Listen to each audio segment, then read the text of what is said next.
Bien, mis amados hermanos, muy buenos días, una nueva semana, un nuevo tiempo de estudio bíblico devocional. Aquí estamos compartiendo como cada mañana, en este punto y en esta hora, un encuentro con la palabra, amar la palabra, aprender la palabra y vivir la palabra. Su hermano Pastor Roberto Alfaro les saluda y les doy una cordial bienvenida a este nuevo tiempo precioso en esta semana, en el capítulo 37. El capítulo 37 de Génesis nos abre un panorama completamente nuevo en toda la historia que venimos tratando acerca de los patriarcas, Abraham, Isaac y Jacob. Uno de los capítulos más interesantes, y de aquí en adelante prácticamente hasta terminar Génesis en el capítulo 50, toda la narrativa tiene un enfoque. La vida de José, la vida de Jacob, el tiempo de la madurez de Jacob, las pruebas, las adversidades y todas las circunstancias que acompañan la vida de Jacob, pasando por el sufrimiento, el desprendimiento, el dolor, las circunstancias, las adversidades, y entendiendo una vida muy interesante, la vida de José, la envidia, los celos, el egoísmo, la contienda, el ser vendido, el ser, de alguna manera, si me permiten decirlo, menospreciado por sus hermanos. Toda esta historia. Aparece José en la vida de Egipto, pero en la vida de Egipto, es decir, es como si José hubiese salido de la escuela y hubiese sido a la vez enviado a la universidad. Una universidad en la que tuvo que pagar un precio muy alto, sufrir, pasar por menosprecios, acusaciones, calumnias, ser atacado, criticado, puesto preso. Pero en todo el proceso, algo muy interesante, Dios estaba con él. Y todo cuanto él hacía, prosperaba en gran manera.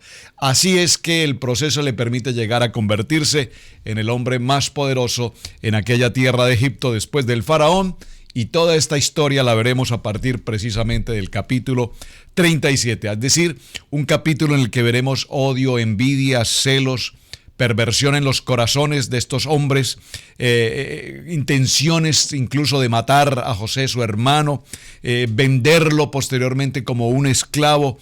Vemos, por supuesto, alrededor de esta historia engaño, vemos hipocresía, el engaño de los hombres, hijos de Jacob, engañan a su padre, toda esta historia. Pero por encima de toda la historia y en medio de esta narrativa tan interesante, sin lugar a dudas, vemos también la omnisciencia de Dios, la protección que Dios tiene sobre cada uno de ellos, y en especial cómo Dios permite que cada una de estas circunstancias se sucedan para que lleguemos al final, al tiempo del cumplimiento y el propósito de Dios.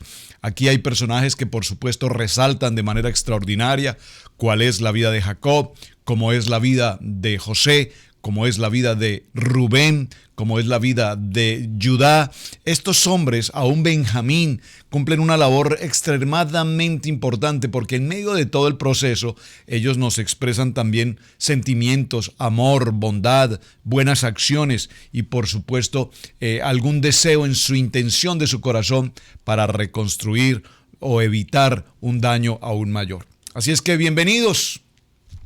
Génesis capítulo 37, acompáñeme por favor y vamos al verso 1 de Génesis capítulo 37. Dice la palabra: habitó Jacob en la tierra donde había morado su padre Isaac, esto es, en la tierra de Canaán. Y esta historia nos habla de la familia de Jacob. Y cuando nos habla de la familia de Jacob, observen que nos dice, cuando se refiere a la familia de Jacob, nos habla de ¿quién? De José. José, siendo de edad de 17 años, apacentaba las ovejas con sus hermanos, y el joven estaba con los hijos de Bilha y los hijos de Silpa. Interesante en este verso 2 notar cómo José, recordemos que José es hijo de ¿quién? Muy bien, de Raquel.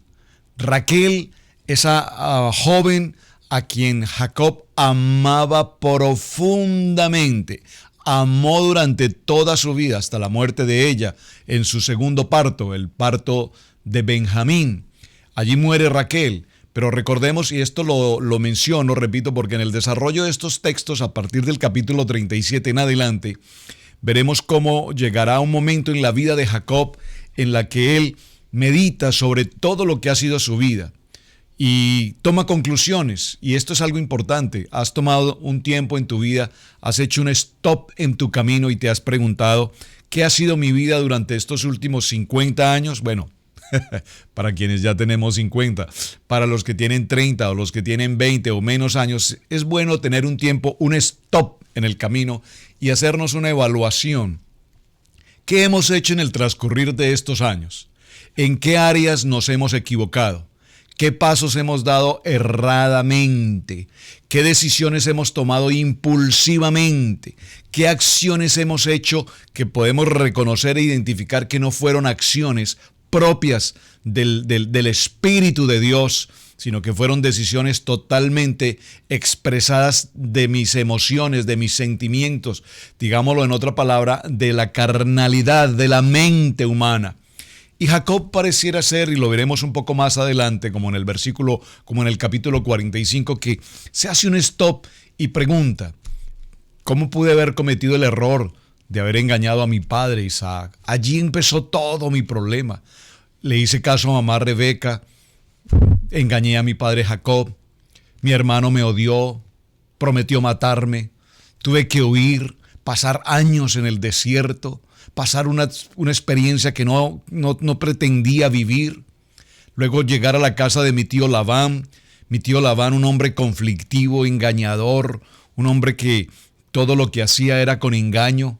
Pasar allí 14 años, ¿en qué momento, dice Jacob, en qué momento yo me comprometí con mi tío a trabajar 14 años por el amor de Raquel?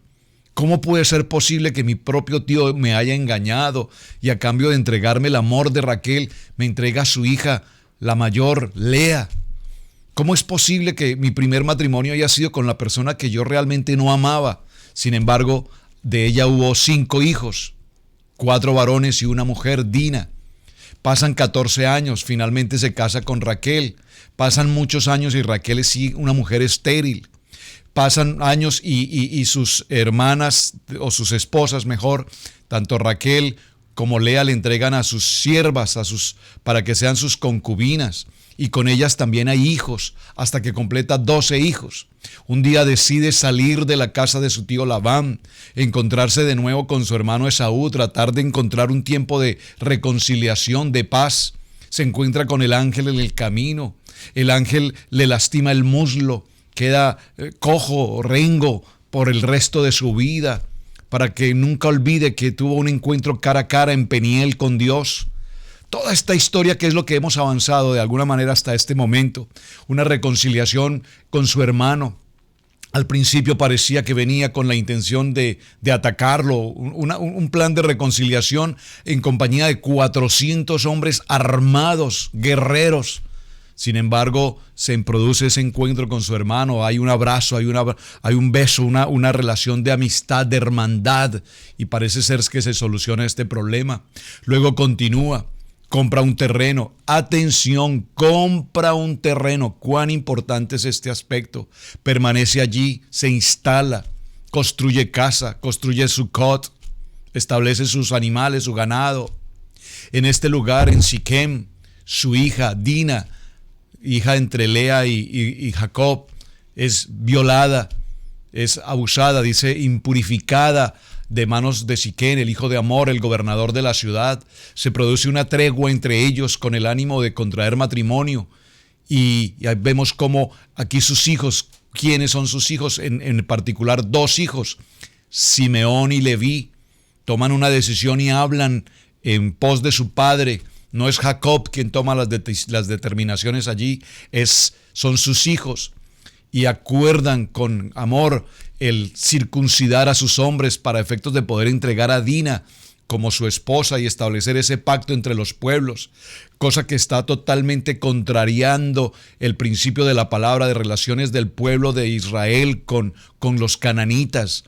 Se produce el engaño de parte de estos hombres, de Leví y de Simeón. Atacan la ciudad, matan a filo de espada a todos los hombres que habían sido circuncidados, es decir, que estaban en una condición de dolor, de enfermedad, no, bueno, no exactamente de enfermedad, en una situación crítica en el proceso de recuperación después del Brit Milá, de la circuncisión.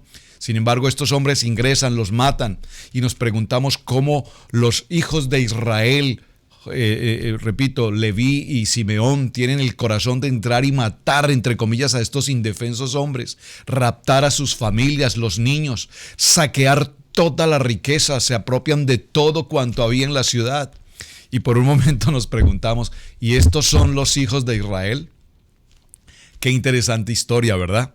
Seguimos en esta historia. Ahora, José recibe una túnica de parte de su padre, una túnica de colores. ¿Cuán interesante es el tema de la túnica de colores? Mucho tendríamos que tratar sobre esta historia.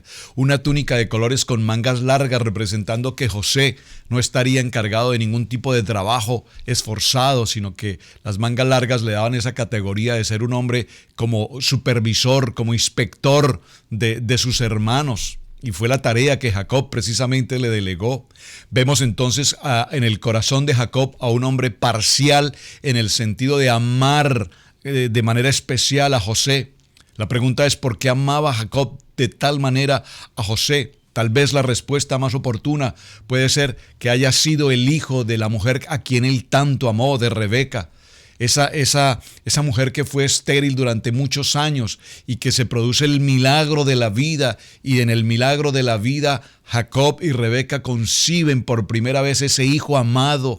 Podría considerarse que José es hijo amado en el sentido de que era el hijo, repito, del amor de su vida, de Raquel. Ahora, también pudo suceder que una vez murió Raquel en su segundo parto de Benjamín, pues ahora estos dos niños o estos dos jóvenes, ya José, un joven adolescente, pierde a su madre. Es posible que ahora Jacob encuentre un amor especial por él. Hay varias razones, pero la más importante y la que definitivamente determina toda esta historia es que, sin lugar a dudas, Jacob tenía tiempos oportunos de estar sentado con su hijo José, con quien compartían durante todo el tiempo la palabra, la Torá, el estudio de la palabra, la historia de Isaac, la historia de Abraham, y lo repetía y le estudiaba la palabra, y el Dios Todopoderoso se presentó, y el Dios Todopoderoso dijo, y el Padre Eterno habló, y Abraham obedeció, e Isaac, y ahora somos nosotros el pueblo, y yo tuve un encuentro con Dios y ha cambiado mi nombre de Jacob a Israel, y empieza esa relación de padre e hijo,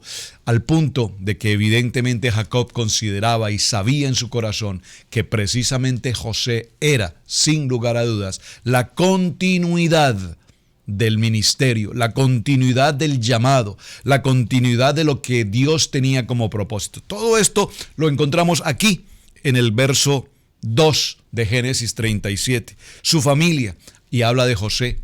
Ya vimos entonces cómo Simeón y Leví eran hombres furiosos, hombres que tenían el corazón incluso para matar, para robar, para saquear. Ahora vemos en la historia, que lo cerramos la semana anterior, a su primogénito, el primer hijo entre Lea y Jacob. ¿Quién es? Rubén. Ahora vemos que Rubén ha tomado una acción, y es que ha subido a la cama de su padre Jacob y se ha acostado, ha tenido relaciones con una de sus concubinas, que es precisamente con Bilha. Y esta situación hace que de inmediato ahora, en este adulterio obviamente entre Bilha y Rubén, nos encontramos ahora que el primogénito de Jacob, el llamado a ser el primogénito, el hombre que heredaría la autoridad, la responsabilidad, la administración, el control de todos los 12, ahora ha cometido adulterio y en esta circunstancia pierde su primogenitura. Ahora nos encontramos frente a Judá. Observemos, Rubén tiene una intimidad con la esposa de Jacob, con Bilha. Número 2, Simeón y Leví, en el orden de nacimiento, eran hombres violentos que entraron a la ciudad en Siquem y mataron a tantos hombres. Esta condición los hace perder con su característica de primogénitos en el orden de su estructura en su nacimiento. Finalmente aparece en cuarto lugar, ¿quién? Judá. Judá, de quien vendrá posteriormente el Mesías. Y Judá, en una circunstancia podríamos considerar engañosa, ha perdido a su esposa, ya a sus 2 hijos. Hay una mujer que es Tamar, ha perdido a sus 2 primeros hijos, Judá siendo esposos de esta mujer. Así es que Tamar, en una acción engañosa, se disfraza en condición de una mujer ramera, de una mujer prostituta, y Judá se acuesta con ella y en garantía a ese servicio, comillas, le entrega su bastón, su señal de mando. Y toda esta historia para representar qué está pasando en la vida de cada uno de estos hombres en Israel. Surge entonces una pregunta en todo este proceso. ¿Y estos son los hijos de Israel? ¿De dónde vienen o de dónde vendrán las 12 tribus?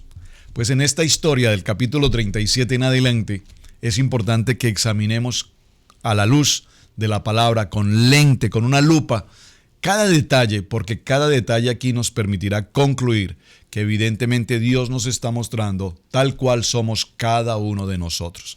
Igual nosotros podríamos decir que venimos de un mismo pasado, igual venimos de un mismo tiempo en el que nuestras vidas estuvieron sucumbidas en los deleites, en el mundo, en los placeres, en el pecado. Y aún después de haber sido creyente, recuerden que Jacob, aún después de haber tenido ese encuentro cara a cara con Dios en Peniel, cara a cara, aún Jacob hasta este punto había tenido un cambio en su carácter, en su actitud. Pero sin embargo, hasta este punto, en el capítulo 37, Jacob continúa siendo un hombre de acciones propias, de su propia intención, de su propia fuerza, de sus propias decisiones. Por lo tanto, a partir del capítulo 37 veremos hasta el capítulo 50 prácticamente, cómo Jacob ha tenido que ir moldeando su carácter paso a paso, en medio del dolor, en medio de las circunstancias, en medio de los problemas, de las crisis, hasta que finalmente Jacob logra llegar a un nivel en el que tiene madurez. Este proceso del capítulo 37 en adelante hasta el capítulo 50 nos muestra precisamente el proceso del creyente, el proceso, tu proceso, mi proceso. Es decir, Dios trabaja en nosotros, nos empieza a formar, a establecer. Ya hoy somos creyentes, hoy ya reconocemos a nuestro Padre, hoy sabemos que la palabra es el propósito de Dios y que todo en cuanto en ella está escrito por el propósito del poder de la palabra, viva, eficaz y penetrante, como dice Hebreos capítulo 4, verso 12. Pero en este proceso todos nosotros necesitamos alcanzar y llegar a un nivel de madurez espiritual. Es decir, cuando alcancemos el nivel de madurez, significará entonces que podemos ser la imagen del Dios Altísimo, podemos ser imagen de Dios en nuestro diario vivir, en nuestro diario hacer, en nuestra manera de pensar, en nuestra manera de actuar. Cuando alcancemos ese nivel de madurez, ¿cuál sucederá en esta historia de Jacob? Entonces llegará el momento en que podríamos decir, o Dios podrá decir de nosotros, mi hijo aún hoy ya puede ser mi propia imagen. Toda esta historia, repito, aquí en el capítulo 37, apenas en el verso 2. Y dice que José era un joven que pastoreaba ovejas y que se encontraba en compañía de los hijos de Bilha y en los hijos de Silpa, las concubinas, mujeres de Jacob. Y se pregunta uno, ¿pero por qué estaba en la compañía de estos hijos de las concubinas y no con los hijos de Raquel? Ya para este entonces José sabía que tanto Rubén como Simeón, como Leví y todas estas historias de los demás, como Judá, Dina incluso, esta familia de parte de Lea tenían cosas bien difíciles. Sin embargo, dice la palabra en el verso 3 que amaba Israel a José más que a todos los hijos. Y ese amar a José más que a todos los hijos, repito, nos habla de esa parcialidad. Él tenía un amor especial por José. Y esa misma circunstancia es la que Dios prueba en el corazón de Jacob. Dios trabaja en toda esta historia, en la vida de José, vendido por sus hermanos, engañando a su padre Jacob, José en la historia de Egipto. Todo esto lo permite Dios precisamente, repito, para madurar el carácter espiritual en la vida de Jacob. Ahora bien, dice que preparó una túnica de colores y se la entregó específicamente a José. Todos preguntaron a la vez: pero padre, ¿por qué has preparado una túnica tan supremamente especial y se la has entregado a José? ¿Acaso no es Rubén el primogénito? Se supone que Rubén es quien recibe todos los beneficios de su condición de ser precisamente eso, el primogénito. Entonces vemos cómo allí surge un tema entre hermanos, y es la envidia entre los hermanos. Esa envidia, ese celo, ese egoísmo, esa contienda, ese pleito. Y esta envidia entre hermanos no solamente es un solo pensar, sino que los conlleva a una expresión que la Biblia nos narra en este texto. En el verso 4 dice: y todos los hermanos le aborrecían y no podían hablarle pacíficamente. ¡Wow! Qué tremenda palabra esta expresión del verso 4. Pero cada texto que estamos leyendo tiene como carácter importante que apliquemos esta historia a nuestros días hoy. ¿Pasa esto en algunas familias? Te pregunto, padre que me escuchas, mami que me escuchas, con respecto a tus hijos. ¿Eres más condescendiente, amoroso, afectivo, especial con alguno de tus hijos, en especial con uno de ellos? Porque la parcialidad nos lleva a amar más a un hijo que a otro. Y en el proceso que vamos a ver a continuación, en los siguientes días, en la vida de Jacob, veremos cómo precisamente Dios permitió toda esta historia de engaño, de envidia, de celo. ¿Para qué? Para madurar el carácter de Jacob, del padre de estos 12 hombres, de tal manera que él aprendiese a identificarlos a cada uno según su condición, pero más importante, que aprendiera a amarlos a todos, porque todos habían sido llamados y escogidos para ser esas 12 tribus que representarían a Israel. Claro, a nuestros ojos, humanamente hablando, cuando leemos toda esta historia, nos encontramos frente a un caos, si me permite la expresión, un caos.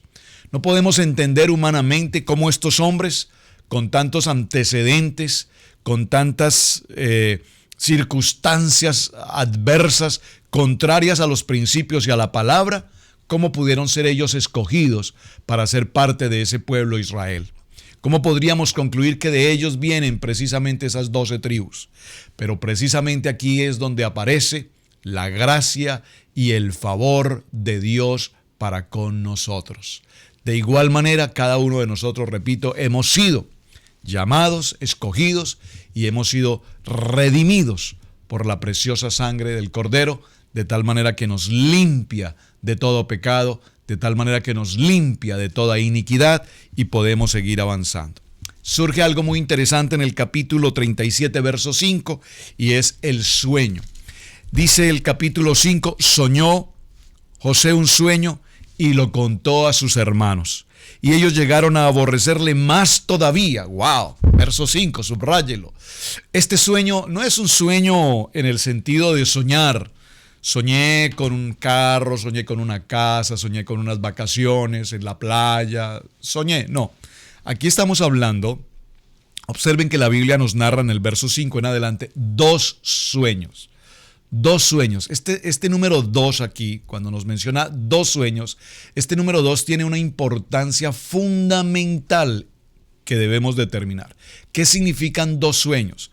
Y en estos 2 sueños, que los veremos desde Génesis y que finalmente en Apocalipsis aparecerán nuevamente, estos sueños tienen una relevancia importante porque son sueños de carácter evidentemente espiritual. Son sueños con un contenido 100% profético. Es decir, el Señor le muestra a José en estos sueños lo que ha de venir, lo que ha de suceder, lo que está por pasar en toda la historia de la humanidad a través de Israel, a través de estos 12 hombres, a través de esta historia en la vida de Jacob. de tal manera que dice allí que le compartió el sueño a sus hermanos, es decir, voy a decirlo en una palabra un poco más moderna para tratar de entender esto, les predicó la palabra. Porque si el sueño es un sueño profético, el sueño es un sueño que revelaría lo que está por pasar en la vida de la humanidad, entonces lo que José está haciendo en este momento es compartirles a ellos la palabra y enseñarles. Pero ellos, ¿cómo lo tomaron? Ellos lo tomaron, o sea que tú lo que nos estás diciendo, José, es que tú eres quien va a ser sobre nosotros. Porque aquí tenemos una problemática interesantísima de considerar y es la temática de la primogenitura. Recordemos que es Rubén el primogénito. No olvidemos, por supuesto, que Rubén ya había cometido un error gravísimo que le había costado su primogenitura. Lo veremos más adelante en Génesis 49, cómo Jacob le reclama a su hijo Rubén esta situación. Entonces ahora hay un problema. Si ya no es Rubén, si ya no es Simeón, si ya no es Leví, si no es Judá, no puede ser Dina, entonces, ¿quién va a ser el primogénito? ¿Quién será quien herede la posición de patriarca, la posición de líder de toda esta comunidad? Esto los va llevando, repito, poco a poco a que entre ellos se haya un concierto de celos, de envidia, de egoísmo, al punto que cuando José les cuenta este sueño, ellos consideran que lo que él les está queriendo decir es que será José quien tome la autoridad, el control, y que todos los demás se humillarán frente a él y le honrarán y le reconocerán como su líder. Pues aunque no les parezca la idea y aunque se sientan muy incómodos con el sueño, pues evidentemente era lo que iba a suceder y fue evidentemente lo que sucedió en el tiempo posterior en Egipto. El verso 7 nos dice: he aquí estaban manojos en medio del campo, y he aquí que mi manojo se levantaba y estaba derecho, y que vuestros manojos estaban alrededor y se inclinaban al mío. Qué interesante. Y observe que nos habla de los 12, no dice que eran 5 o 3 o 2, los manojos. Y le respondieron sus hermanos: ¿reinarás tú sobre nosotros o señorearás sobre nosotros? Y le aborrecieron aún más a causa de sus sueños y sus palabras. ¿Cuántas veces en la tarea que nosotros desarrollamos en el ministerio, le compartimos a una persona la palabra, le predicamos el mensaje, les hablamos de manera profética, no en el sentido profético como se habla hoy en muchos lugares, que el profeta que adivina, el profeta que dice que tendrás una casa, un carro? Yo no me estoy refiriendo a ese tipo de profetas que tanto abundan por allí, no. Yo me estoy refiriendo al poder de una palabra profética, un sueño profético que determinaría lo que va a suceder. Porque recuerden que una palabra profética es algo que está escrito. No es profeta el que dice, profetizo que vas a tener una casa. No, eso no son palabras proféticas. Profetizo es ¿qué dice la palabra proféticamente que va a suceder? Y aquí José proféticamente está mostrando a sus hermanos lo que ha de venir. Y sus hermanos no aceptan la palabra profética que José está expresando en este momento. Todo lo contrario, en la medida que escuchan a José hablar proféticamente de lo que va a suceder, ¿qué hacen sus hermanos? Le aborrecen aún más. ¿Cuántas veces muchos de ustedes, hermanos, y hemos vivido esta experiencia, cuando venimos de la religión tradicional y pasamos al tiempo de ser creyentes y nos convertimos en oradores de la palabra y enseñamos la palabra, nos encontramos frente a nuestras propias familias, frente a nuestros más cercanos amigos que consideramos nuestros amigos, que al saber que estamos expresando una palabra o estamos estudiando la palabra, ahora nos aborrecen. Y en la medida en que más expresamos la palabra, dice la Biblia, nos aborrecen aún más.